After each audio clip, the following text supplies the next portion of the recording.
అందరికీ నమస్తే, welcome to the channel. ఈరోజు మనం కేరళ స్టోరీస్ 2 మూవీ గురించి ఇన్డెప్త్గా ఈ వీడియోలో మాట్లాడదాం. ఈ సినిమా 2 hours 10 minutes రన్ టైమ్తో ఉంటుంది. థియేటర్లో రిలీజ్ అయింది.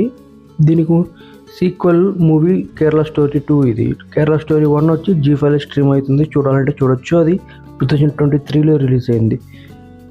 మెయిన్గా ఈ సినిమాలో ముగ్గురు అమ్మాయిల కథని ప్యారలల్గా లీనియర్ స్క్రీన్ ప్లేతో చూపిస్తారబ్బా. అలా చేయటం వల్ల మూవీ హుక్కింగ్గా ఉంటుంది, ఇంట్రెస్టింగ్గా ఉంటుంది, అట్టి పెట్టుకుంటుంది. అలాగే ఫస్ట్ హాఫ్ అంతా హిందూ అమ్మాయిల్ని ముస్లిమ్స్ ఎలా ట్రాప్ చేశారనే అంశం మీద ఎంగేజింగ్గా వెళ్తూ ఉంటుంది.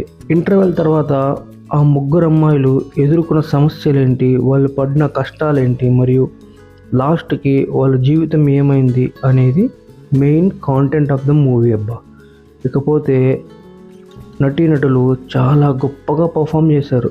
ఫస్ట్ హాఫ్లో వారు మంచోళ్ళేమో అనే డౌట్ వచ్చేలా నటించి సెకండ్ హాఫ్లో ఇంత దుర్మార్గులా అనిపించేలాగా నటించారబ్బా. ఆ నటనతో భలే మెప్పించారు.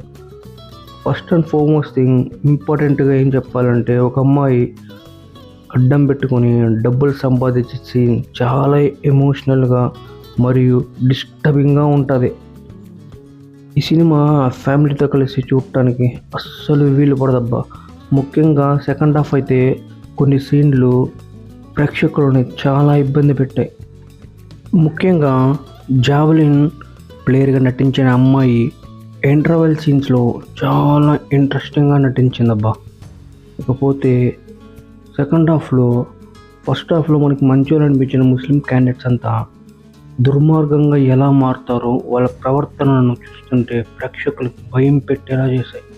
ఒక అమ్మాయిని అడ్డం పెట్టుకుని డబ్బులు సంపాదించే సీన్ చాలా ఎమోషనల్గా డిస్టర్బింగ్గా ఉంటుంది.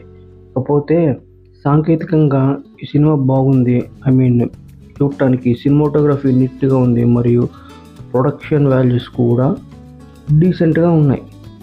సినిమాలో క్లైమాక్స్ ప్రేక్షకులకి మంచి హై ఇస్తుంది. అయితే సెకండ్ హాఫ్లో మధ్యలో వచ్చే కొన్ని సీన్స్ అయితే చాలా డిస్టర్బింగ్గా అనిపిస్తాయి. కొంచెం స్లో అయిన టూర్ ఉంటుంది సినిమా. కొన్ని చోట్ల ఈ మూవీ సావధాన్ ఇండియా లేదా క్రైమ్ ప్యాట్రోల్ వంటి టీవీ సీరియల్స్ చూస్తున్న ఫీలింగ్ కలిగిస్తుంది.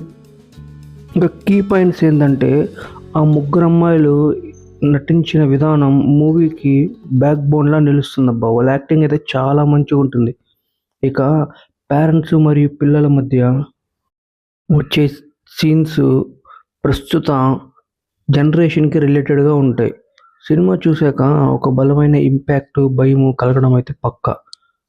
ఇలాంటి మంచి మూవీ రివ్యూస్ మళ్ళీ మీకు కావాలంటే మర్చిపోకుండా ఈ ఛానల్ని సబ్స్క్రైబ్ చేయండి, షేర్ చేయండి. Thank you. మీ తిరుపతి అబ్బాయి మరీ మంచి మూవీ రివ్యూతో మళ్ళీ మీ ముందుకు వస్తాడు.